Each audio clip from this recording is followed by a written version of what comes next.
What is up, Friar Faithful? We are back, baby. I got my boy Yu Darvish right here on the mound. 3,000 strikeout bobblehead. He's going to be pitching against the Dodgers tonight. And you know, we got this 4-game series against the Dodgers. Last time we played the Dodgers, not bueno. We got swept. So we don't want to let that happen again today. These are two different teams facing off. With the trade deadline now passed, we picked up a few players. So I just want to mention a few of those folks. I'm not going to get into who the Dodgers got, but I will talk a little bit about who the Padres picked up. All right, so first off on the mound, you got to let the elders go first. The oldest player in MLB active is Rich Hill, and he belongs to the Padres now. Yeah, I know. We love old dudes. We're old school, baby. First it was Nelly Cruz.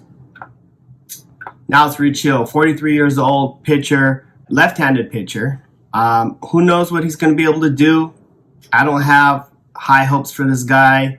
I mean, I wish for the best. When Nelly Cruz first came on, he was on fire. Hopefully, Rich Hill can be fired up for this series. This is probably going to be his last professional appearance as a baseball player, I'm guessing. I don't know how long he's going to play for, but we got the guy. So that's all that matters. Hopefully, he can produce. I'm sure he's better than Brent Honeywell and Luis Garcia combined. So hopefully he can do good. Next guy I want to talk about is Scott Barlow. Now we already got a chance to see this guy against the Rockies, and he was on fire. He didn't allow any hits. I think he struck out 2 people. He's got the long locks. This guy's good. He's like Josh Hader 2.0, hopefully. So hopefully he'll be able to be a good closer if we need him, or he can be a relief pitcher. Either way, I mean, Josh Hader's probably one of the best closers right now in the majors. And so we don't really need this guy as a closer, but, we don't have to worry about using Hader or saving him because he can't pitch 3 games in a row. Now we have an alternative. So we'll be able to have a backup plan. But again, like against Colorado, he wasn't a closer. He came in like in the 7th or 8th inning. So we have an alternative now. The other guy, we have a first baseman, designated hitter, left-handed batter, Ji-Man Choi. Now my boy Hassan Kim has a homie. So there's going to be 3 Koreans in the dugout. That includes the translator. So pretty fired up about this dude. I liked what I saw when we played against him, when we played against the Pirates. Like I said in my previous episode, I really like his attitude, his personality. He seems like somebody who's having fun, and he seems like somebody who's fired up about the game. So I think he's going to be a great addition to the Padres.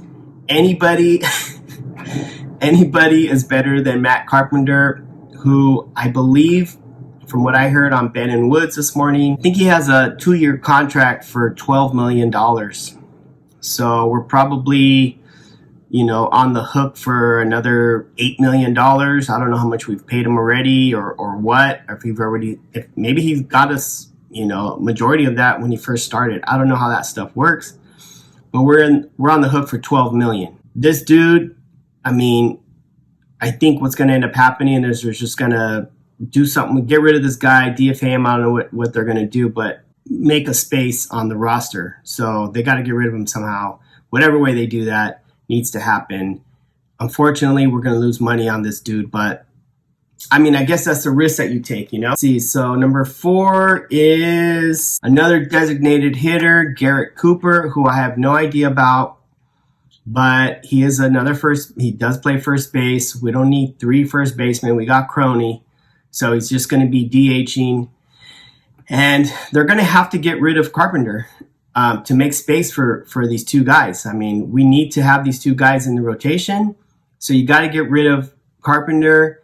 And I hope if we need to get rid of one other person, you get rid of Luis Garcia because you have Barlow and you have Rich Hill. So Tim Hill is injured right now, so that makes a little bit of space, but we're going to need more space. So if we can get rid of Garcia and Carpenter, I feel bad for Carpenter. He looks sad, dude. I mean, he's in the dugout. Garcia looks like a schmuck as well in the dugout, but I mean, that's the way it is. It's business.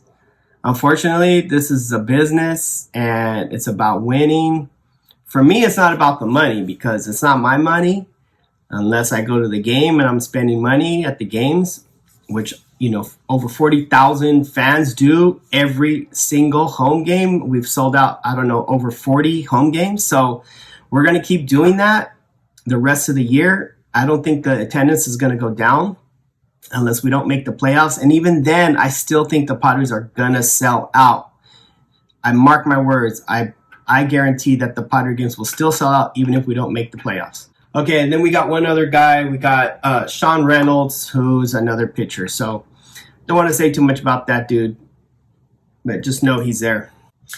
All right, so I want to go over the last game that we played against the Rockies. We did win that series. I haven't made an episode since we won the series. Yesterday was an off day. No game yesterday, but man, what a game 2 days ago.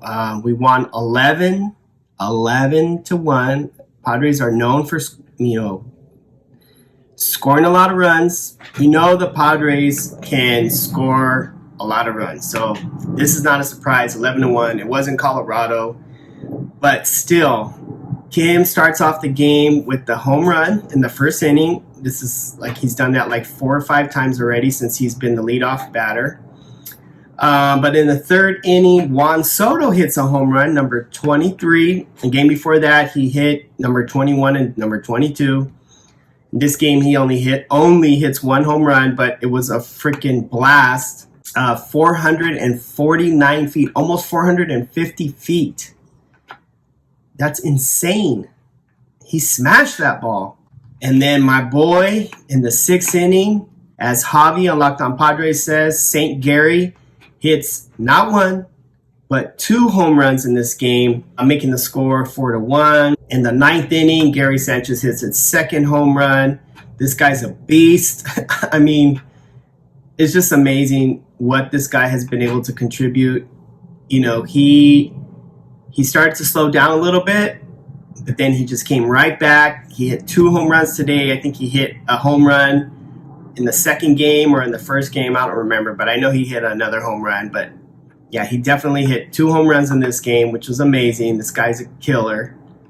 And then that was in the 9th inning. Okay, so in the 9th inning, Gary hits a 2nd home run, but then Tatis, not to go down without a fight, hits his 100th home run. So big shout outs to Tatis for hitting his 100th home run. He's been in a slump. He's been striking out a lot. He swings at a lot of pitches. I mean, this guy, he's just hungry. He wants to eat. So he is going to swing. He's the opposite of Soto. He does not watch pitches go over the plate. He is going to swing at everything. Outside the strike zone, inside the strike zone, it does not matter. Tatis is going to swing. So paid off for him. He got his 100th home run, which was pretty tight. Tatis reached 100 home runs faster than most people. I think he's only after Gary Sanchez and like 3 other players. So amazingly, Gary Sanchez reached 100 home runs faster than Tatis. So back when he was with New York. So you know what I'm saying? So this guy, Gary Sanchez, along with Tatis, I mean, we cannot. When you see the lineup, I mean, other teams got to be shaking in their boots. You got Kim, who's freaking on fire. Lead off home runs. You have Soto or Tatis, and then you have Bogarts and Machado. It's like now you have Gary.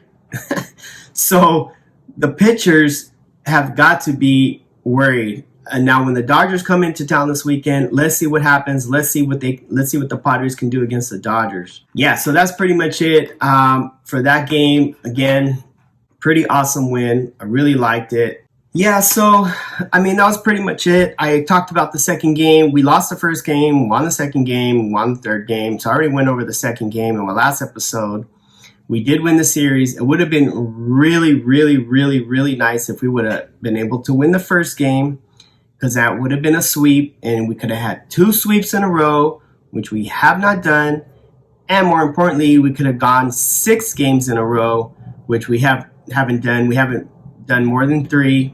So it's disappointing. It sucks. It was a terrible loss. I talked about it. I talked about how late the game was. It's like 12 and 1 o'clock in the morning in the rain.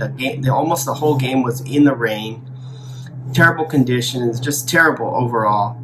We lost that game, but it's all right. We won the series. The series before that, we swept. So really, really, really, what it comes down to is this weekend. I really feel that this weekend is super important. If we get swept, that's 4 games that we lose, and that's just going to take away everything that we just accomplished against the Rangers and the Rockies. So we cannot get swept. If we can split the series, that'll only put us back 2 games. But because we're playing against the Dodgers, that's going to put them up. And of course, we're way off from winning the division series. I mean, but if we can win all 4 games, if we can sweep the Dodgers, which would be very hard, doesn't mean it can't happen. It would be amazing. We need to do this. But they swept us. So if we can pay them back by sweeping them, it's on. But we would gain 4 games on the Dodgers. I mean, that would probably put us in 3rd place, or maybe even 2nd. Who knows? But depends on how the Giants and the Diamondbacks do. But, I mean, that would just be an amazing accomplishment. We would put us over 500. If we can split the series, it would put us over 500, I think, because I think we're one game below. But if we can win the series, that's even better. I'm okay. If we don't sweep, no big deal. But if we can win the series 3 out of 4, whoo! I mean, it's not impossible for us to get a sweep. It is possible. But if we can just win the series, I'll be very happy with that. Of course, I'll be ecstatic. My next episode, if we sweep, boy, whoo, man, I'm going to have fireworks up in this episode. But let's hope for a series win. If we can split, I'm cool with that. If we only win 1 game, I mean, it's better than getting swept, okay? As long as we don't get swept, I'll be cool. If we can win 1 game, awesome. Split it, better. Win the series, way better. Sweep, incredible. If we sweep the Dodgers, man, this is just, I mean, we're going to dominate the headlines in sports and Major League Baseball anyways. Last 2 points. If you're going to go to the game, let me know. It is, they're going to be giving away some baseball cards. So I'm a baseball card collector, but I am not going to be in San Diego this week. I'm going to miss the freaking games. Might try to go on Monday. It's free hat giveaway. They're going to be giving away straw hats. So I don't know what all the Dodger fans are going to be doing with all those San Diego straw hats, or maybe they just won't take one if they give them to you. You don't have to take it. And you can give it to a Padre fan. Give a Padre fan 2 straw hats. They can take it home and give it to their family or whatever, their friends. So if you're going to go to any one of these games, let me know. Leave a comment. Thank you, everybody. Thank you, Friar Faithful. Beat LA. Let's go.